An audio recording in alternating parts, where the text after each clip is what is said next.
Onlar daha iyi yarınların peşinde koştular. Hiç tanımadıkları insanların hayatlarına varlıkları ve çabalarıyla katkıda bulundular. Onlar insanlara cesaret verdiler. Onlar fırsatlar yarattılar. Günlerini bu uğurda harcadılar. Bunu yaparken hiçbir ödül ya da övgü beklentileri yoktu. Sadece daha iyi yarınlara inandılar. Umut ettiler. Bu mücadeleden hiç vazgeçmediler. Bu program insanların hayatında fark yaratanları arıyor. Türkiye'nin dört bir yanında iyiliğin peşine düşüyor. Fark yaratanlar başlıyor.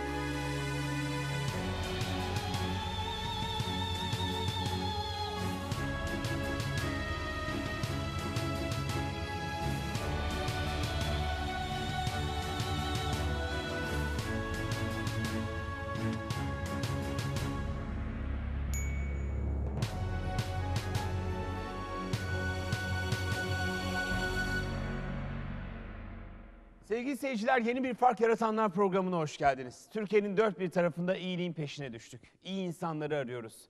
İnsanların hayatına katkısı olanların neler yaptığını, çalışmalarını sizlere anlatmaya çalışıyoruz. Bunu yaparken kimi zaman Türkiye'nin içindeki yabancılar da karşımıza çıkıyor. Kimi zamansa, belki de ilk defa bu programda olduğu gibi biz yabancı diyarlara gidip bu insanların, daha doğrusu insanlarımızın hayatına can katan, hayat katan Türklerin peşine düşüyoruz.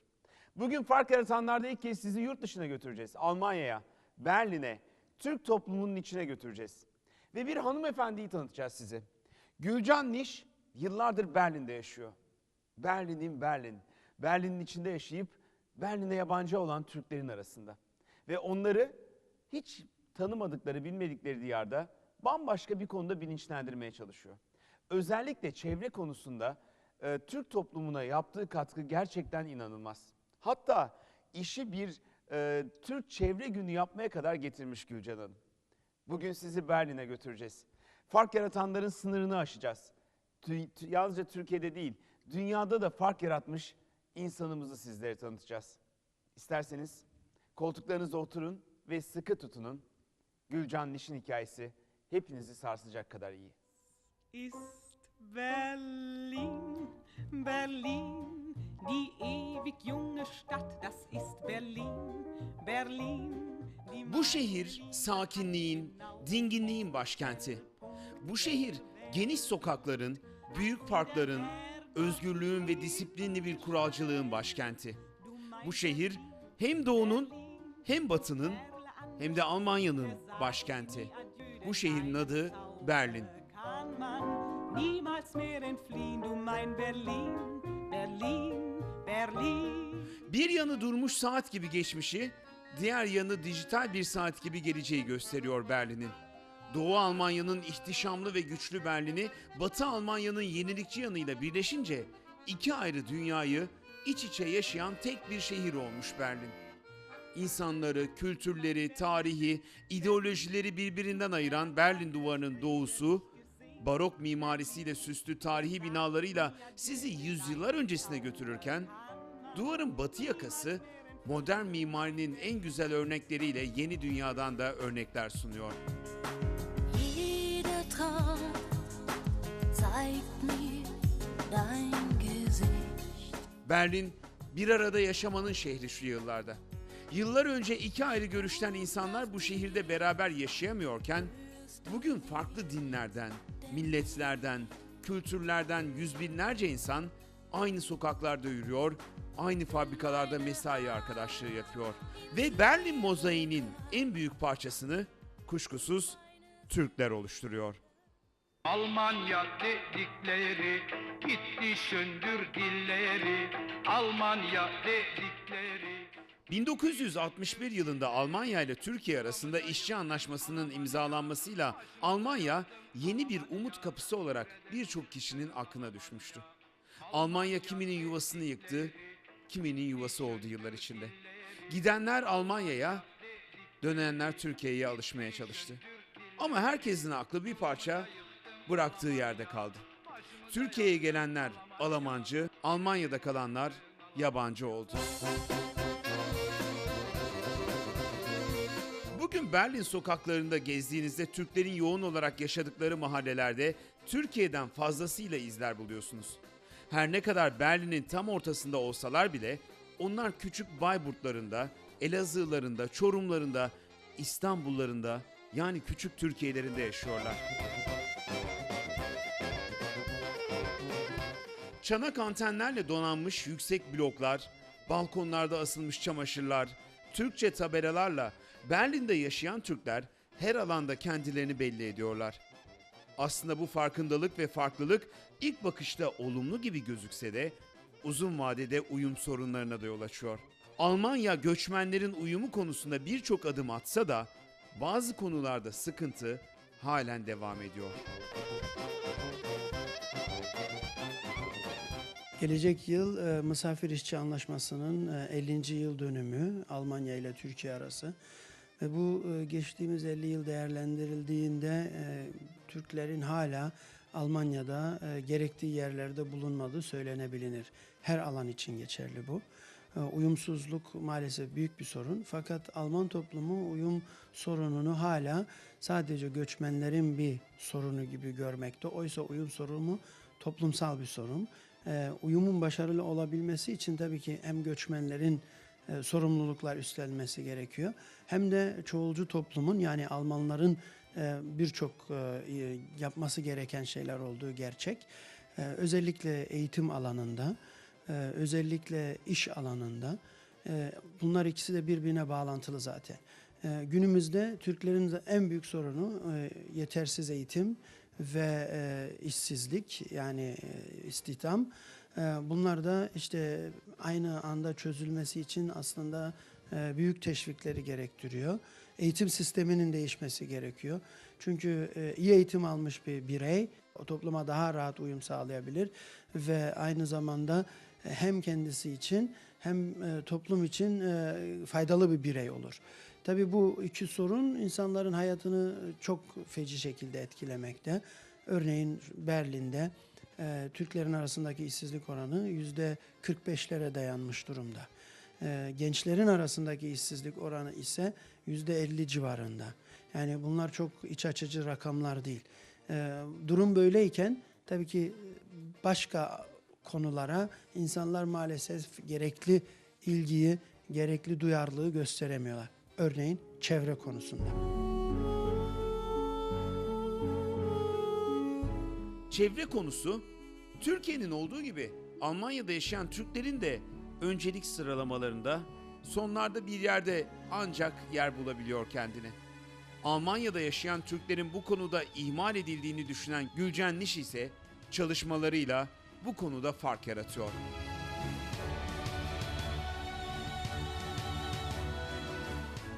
Gülcan Niş Almanya'da doğmuş, büyümüş ve okumuş bir çevreci. Ailesinin kökenleri Bolu'ya dayansa da o kendisini Berlinli olarak tanımlıyor. Üniversitede biyoloji okumuş olsa da o kendisini çevreci olarak görüyor. Çocukluğundan beri çevre konusuna karşı duyarlı olan Niş, Almanya'da yaşayan Türklerin bu konudaki ilgisizliğini fark edince hayatını çevre sorunlarına adamış. Arkadaşlar diyeceksiniz ki bu plastik torbanın ne alakası var? Plastik çünkü hayatımızı öylesine işgal etmiş ki şimdi size ve bugün bu plastik ve konusunu anlatmak isteyişimin sebebi şimdi sinemalarda bir film gösteriliyor. Dokumentasyon gösteriliyor. Plastik hakkında. Geçen hafta pazar günü annem babam işçi olarak 1970 senesinde buraya geldiler. Okul çağımda ben çok meraklı bir çocuktum. Çok kitap okurdum. 7-8 yaşımda şiirler yazmaya başladım. Yani çevre beni küçükken çok ilgilendirmeye başladı. Hatırlıyorum ilk şiirimi güneş hakkında ben yazmıştım. Yani çok erken böyle dünya hakkında ve sorular sormaya başlamıştım. Liseyi bitirdikten sonra biyolojiye karar verdim. Yani çevreyle ilgili ve gönüllü ve çalışmaların yapabileceği fikri aklıma geldi. Evet, sonra Bunt'un gençlik ve koluna gittim önce ve Bunt'un çünkü bir normal derneği var, bir de gençlere yönelik var. Ben Bunt'un ilk önce gençlik ve koluna gittim. Oradaki gençlere yönelik seminerlere katıldım. Ondan sonra konferanslarına ve katıldım. Ve bu esnada ve tabii ki çok çevrecilerle ve tanıştım. Çok çevreci bir insanlarla ve tanıştım. Ve bundayken benden başka hiç Türk kökenli gönüllüyle hiç karşılaşmadım. Yani hiç kimse yoktu. Yani ne çalışan ne kadrolu çalışan zaten yoktu ama gönüllüler arasında çalışma gruplarında hiç Türk kökenli yoktu. Gittiğim seminerlerde hiç yoktu. Konferanslarda kaç yüz kişi oluyordu. 300-400 kişi, benden başka Türk olmuyordu. Çevre hakkında bildiklerimi anlatmaya başladım. Gülcan Niş çevre çalışmaları konusunda daha aktif ve planlı çalışmak için öncelikli olarak Almanya'nın en büyük çevreci örgütü Bund'a katıldı. Sonrasında ise Almanya'da yaşayan Türklere daha iyi ulaşmak için Bund'un bünyesinde Yeşil Çember oluşumunu kurdu. Yeşil Çember'deki yaptığımız çalışmalar genellikle bilgilendirmeler oluyor. Bu bilgilendirmeler yazılı oluyor, sözlü oluyor. Ondan sonra yazılı deyincesi broşürler çıkartıyoruz o mesela. Şimdi geçen seneden beri ve Türkçe bir çevre dergisi çıkarmaya başladık. Sonra bilgilendirme toplantıları sunuyoruz, seminerler ve sunuyoruz. Sonra kadınlara kurslar gerçekleştirdik. Onları yetiştirdik. Hanımlarla seminerler düzenledik. Ondan sonra hiç bilgi düzeyi düşük olan insanları çevreci olarak yetiştirdik. Onlar da çevresindeki insanları bilgilendirdiler. Ama en büyük yaptığımız faaliyetler Yeşil Çember'i kurduktan çok kısa bir süre sonra biz çevre gününü organize etmeye ve karar verdik. Yani ve bu sene 4. kez çevre gününü organize ediyoruz. Yani biz bir seferlik aslında organize etmek istiyorduk. Yani her sene geleneksel hale gelebileceğini biz hiç düşünmemiştik gerçekten. Yeşil Çember'in ilk hedefi Almanya'da yaşayan Türk vatandaşlarına çevre bilinci oluşturmak. Bunun için Türkçe kaynakların bulunmadığını fark eden Yeşil Çember gönüllüleri ilk olarak çevreyle ilgili Türkçe broşürler ve dergiler hazırlamışlar. Bu dergilerin Türklere ulaşması için de Gülcan Niş ve arkadaşları her hafta Türk pazarlarına gitmiş ve herkese tek tek anlatmaya başlamışlar. Alerjilere sebep oluyor. Atmayın ve herkese de söyleyin. Tanıdıklarına, komşularına. Çünkü bu zehirler sonra toprağa, çevreye çok fazla zarar veriyor. Ve doğada ve çözülmüyorlar senelerce. Denizlere ve gidiyorlar sonra. Yani hayvanlar zehirleniyor. Onun için siz bundan sonra gittiğiniz pazarlarda plastik torba istemeseniz ve yanınızda kumaş torba getirseniz Tabii ki. O doğru. çok iyi olur. En doğru. Yeşil Çember gönüllülerinin üzerinde durduğu 4 ana konu var. Enerji tasarrufu, naylon poşet kullanımı, organik tüketim ve doğaya zararlı temizlik maddelerinin kullanılmaması. Gülcan Niş bu konularda Türklerin dikkatini çekmek için birebir iletişim kuruyor. Onlara Türkçe broşürler vererek bilgilenmelerini sağlarken pazarda kullanmaları için bez torba da dağıtıyor. Sadece pazarda dolaşmanın yeterli olmadığını düşünen Yeşil Çember gönüllüleri periyodik olarak ev ziyaretleri de yapıyor. Yanlarında tasarruflu lambalarını, broşürlerini alan gönüllüler evlerini dolaşarak tüm aile bireylerini çevreye saygılı olmaya davet ediyorlar. Ben Havagül, memnun oldum. Buyurun. Cihazları tam kapatacaksınız. Senede 150 euro. Şimdi size birkaç sayı vermek Tabii ki kesinlikle örneğin bir televizyon kapatmakta sadece komandayla kapatıyorduk. Bir balkonu açıyoruz, kalorifer açıkken balkonu açıyoruz, camı açıyoruz, sonuna kadar kapatmıyoruz, kaloriferi kapatmamız gerekiyormuş. Enerji lambaları kullanmıyorduk, bundan sonra kesinlikle kullanacağız. Yani. Diğer lambaları çöpe atıyorduk. Ama öğrendiğimiz kadarıyla bunları aldığımız yerlere geri vermemiz gerekiyormuş. Evlerde ailelere tek tek ulaşan Gülcan Niş belli zamanlarda da Türklerin yoğun olarak yaşadığı mahallelerde toplantılar düzenliyor. Bu toplantılarda hem ev hanımlarının sorunlarını cevaplıyor hem de çevre konusunda bilinçlenmeleri için materyaller dağıtıyor. Hakikaten bilmediğimiz şeyleri 1,5 sene içinde kurslara devam ettik, öğrendik. Çok güzel bir şey ama ben isterim, gönül ister ki herkes bilgilenirsin. Kaloriferleri açıp camları açıyordu. Bunu öğrendikten sonra onu yapmıyoruz. pilleri çöpe atıyordum. Onu öğrendikten sonra onu yapmıyoruz. Ondan sonra işte şu lambaları çöpe atmıyoruz. Yani bayağı faydası oldu bu. Yani bu Gülcan'ın bize öğrettiği bu şeyin yani. Alışveriş yaptığımız yerlerde poşetler var. Bez torbalar yok. Bez torbalar olursa tabii ki tercihimiz bez torbalar olur. Genellikle temizlik ürünlerinde tamamen çevreye zararlı olan temizlik ürünleri kullanmışız bu zamana kadar. Bundan sonra bunları kullanmamaya dikkat edeceğimi biliyorum artık. Peki Türk toplumuyla da yakın ilişki konumundasınız. Diğer ev kadınları peki bu bilince sahipler mi? Hayır, kesinlikle değil. Ama Yeşil Çember, bunlar bir sivil toplum örgütleri. Bunların sayesinde artık bunları da öğreniyoruz. Gülcan Niş tüm bu çalışmalarında en büyük desteği Almanya'nın çevreci örgütlerinden Bund'dan alıyor. Bund sokaklarda ücretsiz bisiklet tamir etme çadırları kurarken Niş de hem bu çalışmalara katılıyor hem de çevresinde gördüğü Türkleri bu etkinliklere çağırıyor. Actually, it's very necessary that we are protecting our environment, and we are very happy to have this Turkish group, Yeşil Chamber, in the BUND, and as part of the community, of the German community, and we have a lot of Turkish people living in Berlin, so we also need them protecting the environment. So we are happy to have Yeşil Chamber. Bu zehirli maddeler hakkında da mesela kadınları en çok ilgilendiren konulardan bir tanesi. Günlük yaşamımızdaki zehirli maddeler hakkında işte bu plastikler. Aslında çevre konusunda birçok insan aynı düşünceden kurtulamıyor. Bu kadar fakirlik, işsizlik varken sıra çevreye, ekolojik yaşama mı geldi diye düşünülüyor. Oysa çevreyi, dünyamızı bu kadar hor kullandığımız için bu kadar çok sorunumuz olduğunu anlatmak her zaman kolay olmuyor. Gülcan Niş de karşılaştığı insanlara bu yaklaşımı tek tek aşılamaya çabalıyor. Vejeteryanım, çöplerime dikkat ediyorum. Çöpten sakınmaya ve dikkat ediyorum. Yani çöp oluşturmamaya. Ondan sonra kullandığım her şeyi, satın aldığım ve her şeyin çevreye hiçbir şekilde zarar vermemesine dikkat ediyorum. Yani bu mendilden mesela başlıyor. Evet, gördüğünüz gibi cebimde kullandığım bir mendil. Bu %100 eski kağıtlardan elde edilmiş. Yani mendil bile satın alırken, mendil bile kullanırken çevreci olmaya ve dikkat ediyorum. Dizimden sakat olduğum için şey yapamıyorum ve bisiklete binemiyorum ama yani gittiğim yerlere ve trenle gidiyorum, otobüsle gidiyorum. Yani kullandığım şeylerin bitkisel olmalarına ve dikkat ediyorum. Bu belki de çevreci olmanın en büyük özelliklerinden bir tanesi. O eşyaları geriye ve dönüştürme olayı var. Yani fazla tüketmemeye çalışıyorum. Her konuda fazla tüketmemeye çalışıyorum.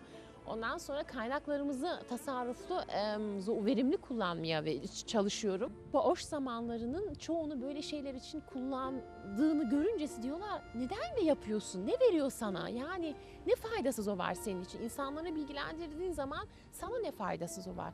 Ve diyorum ki bu dünya hepimizin ve ben de sorumluyum.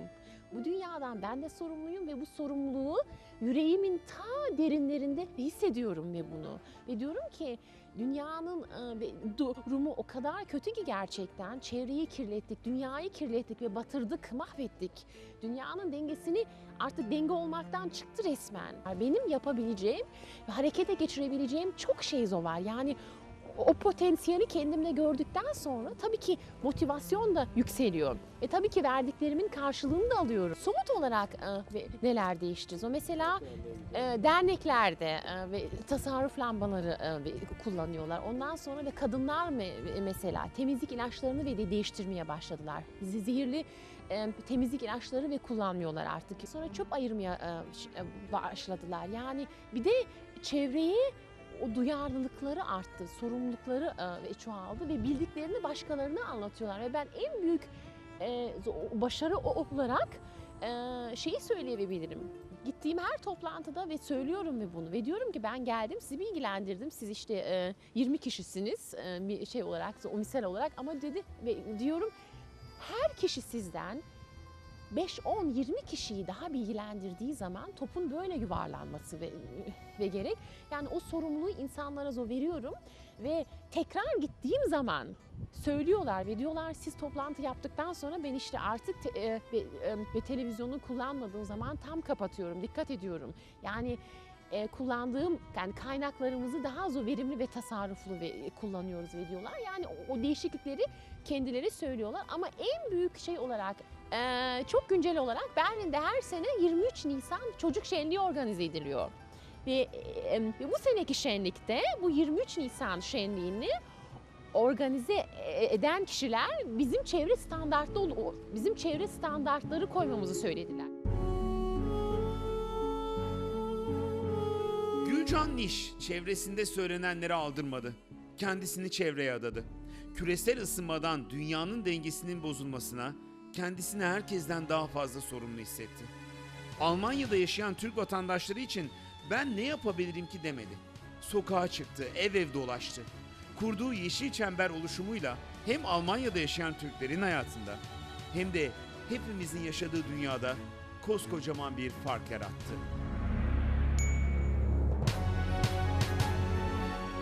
Sevgili seyirciler, işte Almanya'dan Gülcan Hanım'ın hikayesi böyle. Sizlere fark yaratanlarda zaman zaman farklı coğrafyalara gidiyoruz. Türkiye'nin dört bir yanını kolaçan ediyoruz. Sizden gelen önerileri değerlendiriyoruz ve gördüğünüz gibi gerekirse sırt çantamızı vuruyoruz sırtımıza. Dünyanın neresinde olursa olsun insanların arasında fark yaratan, özellikle Türk toplumu arasında fark yaratan, Türkler arasında fark yaratan isimlerin de peşine düşüyoruz. O yüzden bu programı nereden izliyor olursanız olun bize önerin. Dünyanın neresinde olursa olsun. Bizim hiç üşenecek halimiz yok. Nerede olursa olsun gidip onları bulacağız. Fark yaratanları bitireceğiz ama isterseniz çok kısa bir ara verelim.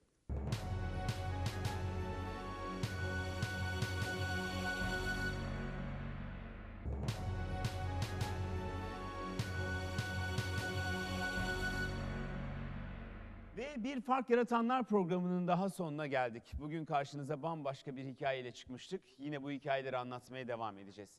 Eğer Fark Yaratanlar programına katılmak istiyorsanız 0212 249 23 14 adresinden bize ulaşabilirsiniz. Ya da internetten www.farkyaratanlar.org adresine girin ve formunuzu doldurun. Eğer diğer Fark Yaratanları merak ediyorsanız bütün videoları da burada yer alıyor. Hem Türkçe hem İngilizce olarak izleyebiliyorsunuz. The Seed Salonu'ndan size seslendik. Sabancı Müzesi'nden Sabancı Vakfı ile beraber hazırladığımız Türkiye'nin iyi insanların peşine düştüğümüz Fark Yaratanlar programını izlediniz. Yeni bir programda buluşuncaya kadar iyi günler, güzel günler diliyorum.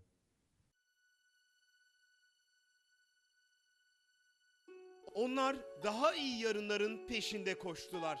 Hiç tanımadıkları insanların hayatlarına varlıkları ve çabalarıyla katkıda bulundular. Onlar insanlara cesaret verdiler. Onlar fırsatlar yarattılar. Günlerini bu uğurda harcadılar. Bunu yaparken hiçbir ödül ya da övgü beklentileri yoktu. Sadece daha iyi yarınlara inandılar. Umut ettiler. Bu mücadeleden hiç vazgeçmediler. Bu program insanların hayatında fark yaratanları arıyor.